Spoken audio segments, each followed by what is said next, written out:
Okay, I'm going to make this short video for Rick. He had some questions about the Dewalt box, how big it was, and how many of the batteries we thought would fit in it.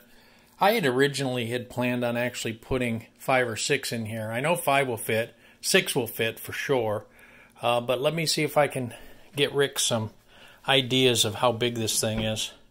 There's the inside of the lid. You can't really put much up there though, because you've got this, I guess you could put something up in here, but you've got this pull out, push a button in and the cart comes out for wheeling it, so that might be a little bit difficult to use the top for anything. You could certainly use the front, but let's get inside. This is a tray which is removable. It can be used in one end or the other, or not at all. I was planning on not using it. As far as the size itself, let me just take this ruler. And you got these little tiny ribs inside here, so this is just going to be a rough guesstimate between the ribs. Looks to be just shy of 9 inches across. I suppose those ribs could be broken, and then it would be at least 9.5 inches. Depth, about 9 inches. You got a little bit of relief in the top, but not much. And then, of course, the width, 12 inches, and I'm just guessing here, there's 24, about 27, 28. Let me show you what one battery will look like inside of there. Okay, changed my mind. Let me show you what 2 batteries looks like inside there.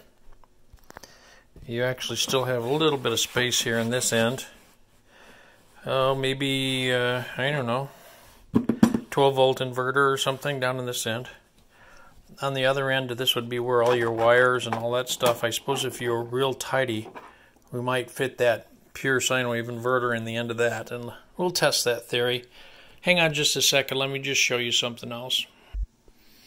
Okay, my original plan had involved some nice plywood, birch or something here, good one-side plywood. It's the thinner stuff. And I was actually going to mount the batteries, just screw right through the batteries and mount 2 in each one and then stack them down inside. But really that's not necessary. So that's just going to take up extra room. So let me just show you how many batteries we can get in here without the boards, just the battery on top of the battery. Okay, Rick, that's 6 batteries in there. Just stacked on top of each other. Now imagine you could run zip ties down through the holes to kind of band them or secure them, or wrap them in Captain tape, or maybe secure the bottom to the bottom of the case. But in any event, you've got some room on one end, which might be good for mounting something like your 12-volt inverter. In terms of the space to put your 12-volt, I suppose you could put it in the one end down here. I suppose you could put it in the front. What my thoughts were was to put it in the front here, and then I have a recessed light bar with a couple of more outlets for your cell phone. I was going to put that in the front of it. So now let's see if we can get, now mind you, I've got all kinds of cordage. So I think what I might do for purposes of this is turn these batteries around, get the cordage on the other end, and see if we can get that inverter in there. Well, I just slid it ahead a little bit. Alright, Rick, you can see I still got a little bit of space here. We'll flip it around here in a second. This thing might hit our room, but we can't do it that way. It's definitely too long to do it that way. So, okay. So with 6 batteries, we cannot get this thing inside. You can make it up to be a nice 12-volt and run this on the outside, or put a port on the outside.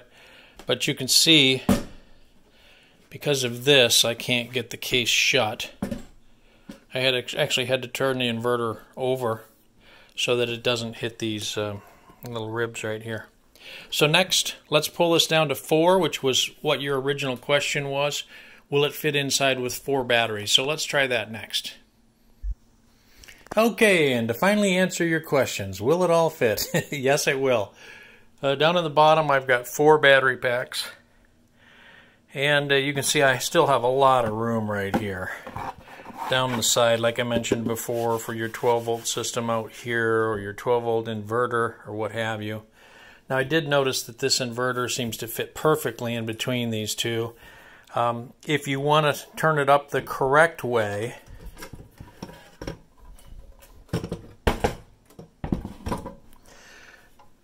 we're going to have to remove these or the ridges on the inside, which these look like they could be cut off real easy. They were to hold that top tray. But what happens is these rails come down and sit on top of those. So you need it to go down inside, not sit on top of those rails. So those could easily be cut off. But I just flipped it over so you could see.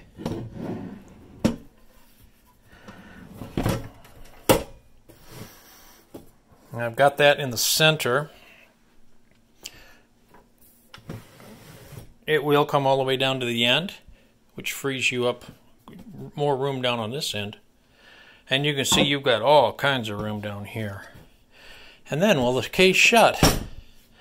Well, yes it will. So, there you go. It'll definitely fit with 4 and the inverter inside. Now, I got a surprise in the mail today. I got my second inverter, 36-volt inverter from China, 1500 watt. And this one here, I'm going to open up today, so I'm excited about that. But anyway, Rick, this video is for you, man. Thanks for watching. Thanks for your comments and questions. And have a great day.